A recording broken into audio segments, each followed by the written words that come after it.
Hey y'all, so today we are going to be cutting down this Ludwig classic maple bass drum.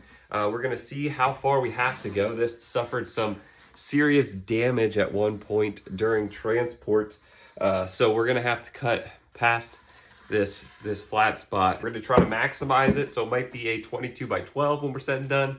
It might be a 22 by 10, we'll see. But I think it's a more fun option rather than to just scrap it and sell the parts to actually make a sweet, punchy little bass drum. Yeah, let's get to it.